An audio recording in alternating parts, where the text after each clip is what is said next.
یاد رکھیے کھیل کے دوران بچہ معلومات یاد نہیں کر رہا ہوتا، بلکہ وہ یہ دریافت کر رہا ہوتا ہے کہ دنیا کیسے کام کرتی ہے، اور جس کو ہم یہ کھیل یا رول پلینگ ماڈل کہتے ہیں کہ ڈاکٹر، پیشنٹ، نرس وغیرہ، یہ سارا بچے کے ذہن میں اس دنیا کے جو سسٹم جس طریقے سے کام کرتا ہے اس کا سافٹ ویئر ڈیولپ کر رہا ہوتا ہے اور وہ سیکھ رہا ہوتا ہے۔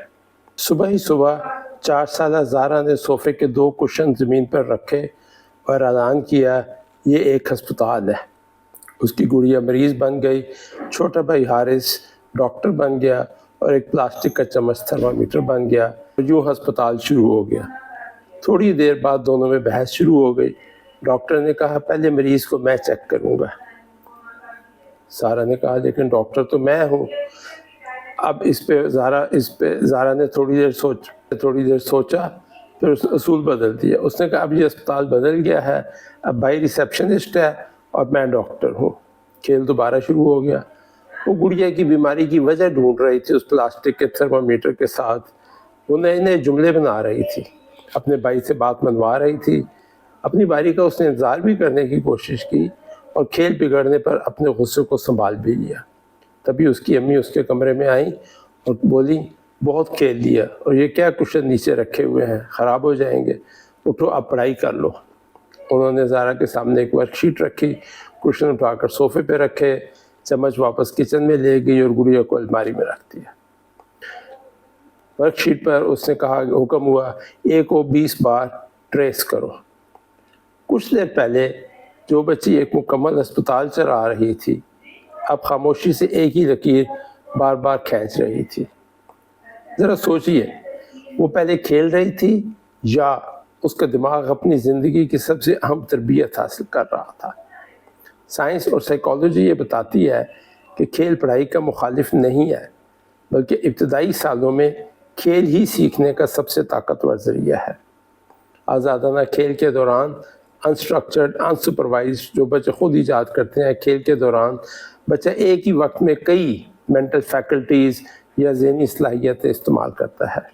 اسے کھیل کے اصول یاد رکھنے ہوتے ہیں، کھیل پورا ڈیزائن کرنا پڑتا ہے، اپنی خواہشوں پر قابو پانا ہوتا ہے، غصے پر قابو پانا ہے، دوسروں کی بات ماننا بھی ہے، ٹیم اسپرٹ بھی سیکھنی ہے، ٹیم مینجمنٹ بھی سیکھنی ہے، اور حالات بدلنے پر نیا حل بھی تلاش کرنا ہوتا ہے۔ اور یہ وہی صلاحیتیں اور وہی ایکسپرٹیز ہے جو آگے چل کر concentration, decision making, problem solving اور اپنی ایموشنل ریگولیشن کی بنیاد بنتی ہے۔ یاد رکھیے کھیل کے دوران بچہ معلومات یاد نہیں کر رہا ہوتا، بلکہ وہ یہ دریافت کر رہا ہوتا ہے کہ دنیا کیسے کام کرتی ہے، اور جس کو ہم یہ کھیل یا رول پلینگ ماڈل کہتے ہیں کہ ڈاکٹر، پیشنٹ، نرس وغیرہ، یہ سارا بچے کے ذہن میں اس دنیا کے جو سسٹم جس طریقے سے کام کرتا ہے اس کا سافٹ ویئر ڈیولپ کر رہا ہوتا ہے اور وہ سیکھ رہا ہوتا ہے۔ اور چونکہ وہ اپنی خوشی سے سیکھ رہا ہوتا ہے اس کے اندر سیکھنے کی حقیقی خواہش پیدا ہوتی ہے، وہ خواہش جو انعام، ڈانٹ، work sheets, grade, class, academic work, باری وسطہ اور اس کے بعد ایک انعام کی ریس اس سے مستقل طور پر پیدا نہیں کی جا سکتی۔ مشہور ماہر نفسیات کے مطابق بچہ کھیل میں عام طور پر اپنی قابلیت سے بڑھ کر کام کر رہا ہوتا ہے، کیونکہ اسی طریقے سے وہ سیکھتا ہے۔ وہ اسی چیز کو بار بار نہیں دہراتا جو اسے پہلے سے آتا ہے، بلکہ اسے وہ کرنے کی کوشش کرتا ہے جو اس کے آنے والا ہوتا ہے، اور یہی اصل سیکھنے کی بنیاد ہے۔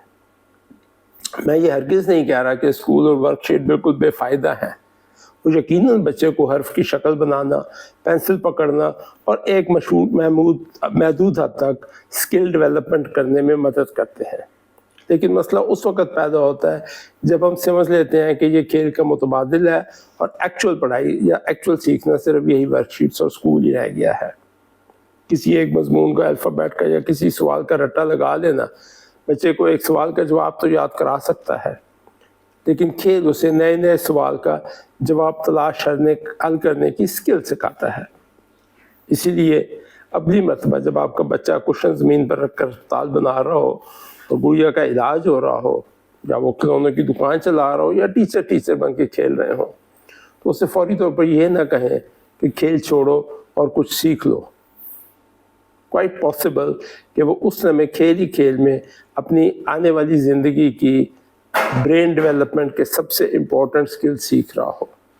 یاد رکھیے وہ ورک شیٹ بچے کو لکھنا تو سکھا سکتی ہے، لیکن کھیل اسے سوچنا، سمجھنا اور زندگی کے مسئلے حل کرنا سکھاتا ہے۔